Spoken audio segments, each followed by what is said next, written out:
आपने कर सकते हैं, ठीक है। अब आप प्रेजेंट करें, present your case.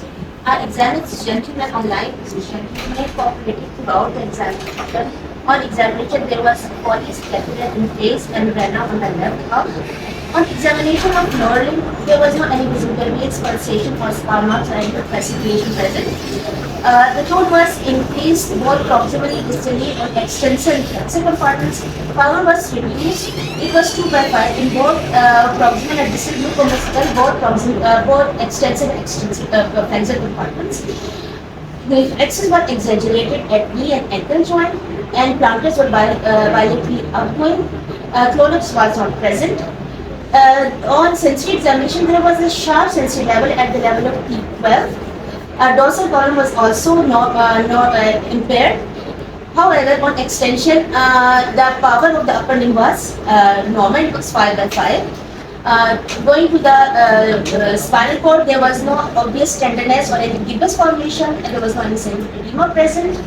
On going to the cranial nerve, patient has normal cerebellar signs as well as there was no element of intranuclear ophthalmoplegia. Episodes were clear to auscultation. There was no lymphadenopathy. There was no any hepatosplenomegaly. So if I put my findings together, my patient had spastic paraparesis with sharp sensory level at T12 level. So it could be due to some non-compressive myelopathy, or it could be due to compressive myelopathy. But non-compressive myelopathy, I would like to put multiple sclerosis in plot, and it could be due to some inflammatory disorders like connective tissue disorders, SLE, RA.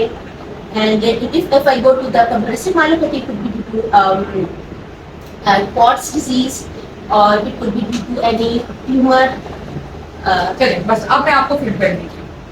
Presentation was excellent. Usually बच्चे नहीं इतनी अच्छी presentation करते, वो confident नहीं होते हैं। इन्होंने बड़े अच्छी प्रेजेंटेशन की, सीक्वेंस में की, विच इज डिजायरेबल। ठीक है, एक फाइंडिंग को बता रहे होते हैं यहाँ से, एक फाइंडिंग अपर लिम्ब से, वो सीक्वेंस में बड़े अच्छे तरीके से लॉजिकली उसको लेकर आएंगे कि स्पैस्टिक पैराप्लीजिया।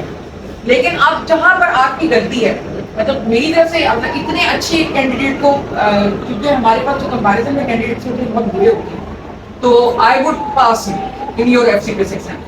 लेकिन चूंकि मैं आपको ज्यादा ब्रशअप कर रही हूँ, मैं आपको आइडियल बता रही हूँ और परफेक्ट बता रही हूँ, तो उसमें जो है ना, आप जिस तरह ये बुक पर आ गए, अच्छा खासा प्रैक्टिकल जा रही है और बुक इस पे आ रही है। It could be compressive myelopathy, it could be non compressive myelopathy. No, I am talking about this patient. इसमें आपको क्या लगा? ठीक है ना, इसमें आप कह रही है कैन बी ट्यूबरक्लोसिस। कैसे आपको ट्यूबरक्लोसिस लगा? जस्टिफाइड? क्या आपको कोई गिब्बस मिला? क्या आपको कोई टेंडरनेस ऑफ स्पाइन मिली? क्या आपको लंग्स में कोई फाइंडिंग मिली? नहीं मिली। ये कह रही है कि ट्रांसवर्स माइलाइटिस। क्या मिला ट्रांसवर्स माइलाइटिस का? कोई इंटरन्यूक्लियर ऑप्थेल्मोप्लेजिया मिला? कोई सेरिबेलर साइन मिला? नहीं मिला। क्यों पोस्टीरियर कॉलम इम्पेयर्ड है? Why did you check posterior column in the first place? And why it is impaired? Justified. In basically cord compression, when this compression spinal cord, we have involvement of dorsal column. In which condition you have involvement of dorsal?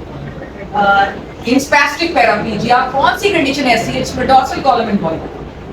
It could be transverse myelitis as well. Transverse myelitis में कहाँ कब होता है posterior column? First my knowledge मतलब इसमें नहीं होता, नहीं होता। किसमें होता है? Can you no? Can you recollect कि किसमें होता है? और अगर होता ही नहीं किसी स्पास्टिक पैराप्लेजिया में, तो आपने अपने आप को फंसा लिया ना, काम का क्यों किया? और ना सिर्फ किया बल्कि कहा इम्पेयर्ड भी है। अब करो फिट, जस्टिफाई योरसेल्फ। ठीक है, एक कंडीशन में होते हैं, that is called Friedreich subacute combined degeneration spine and Friedreich's and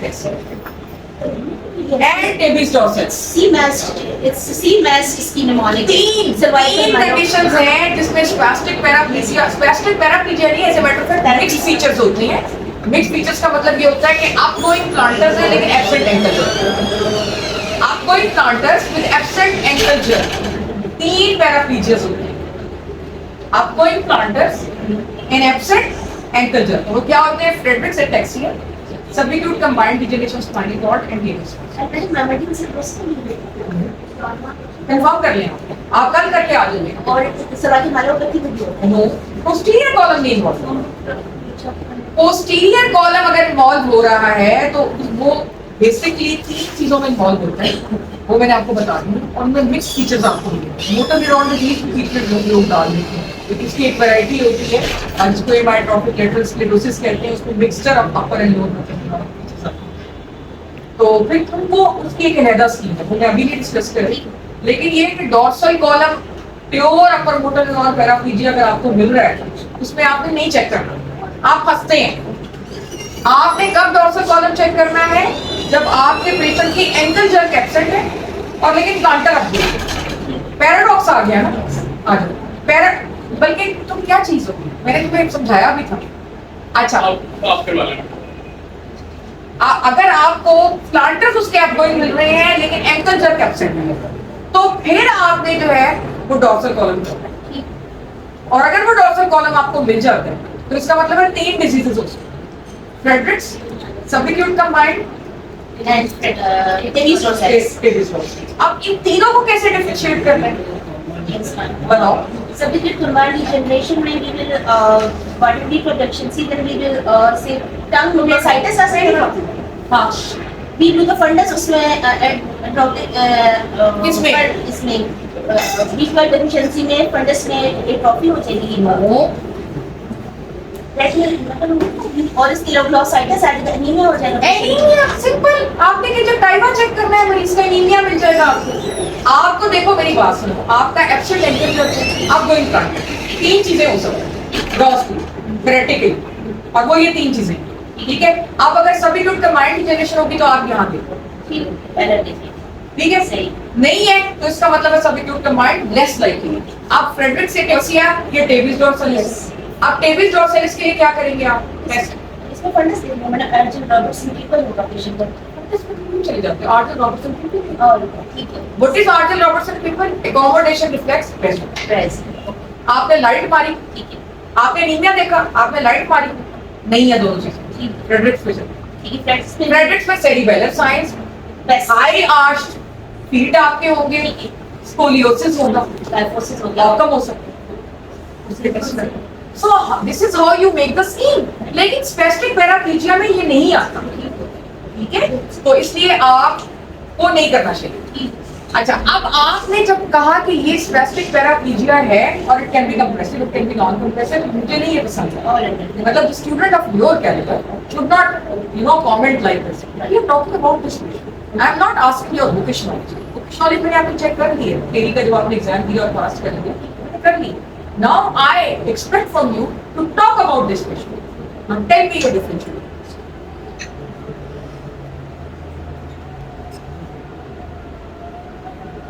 P की चाय देगी बुलाना नहीं।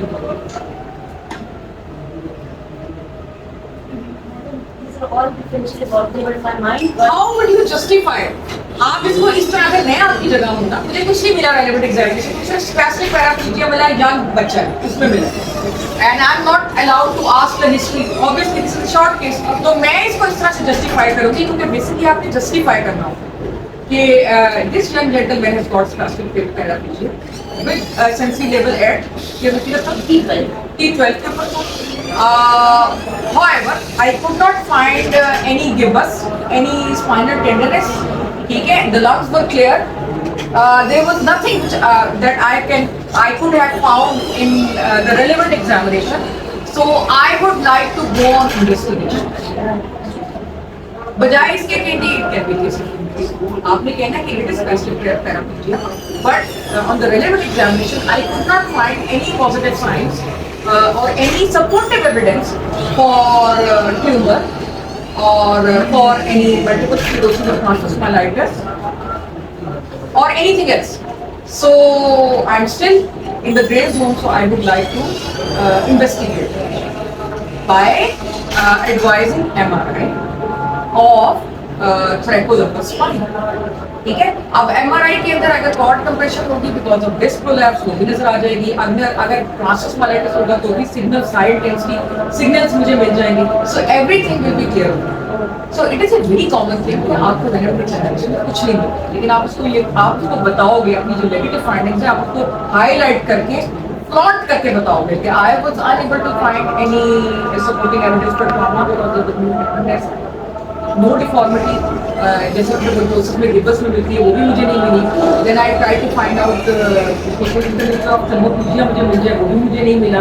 सो all the things they were negative. So I would like to investigate. आपको समझ आ रही है? You getting my point?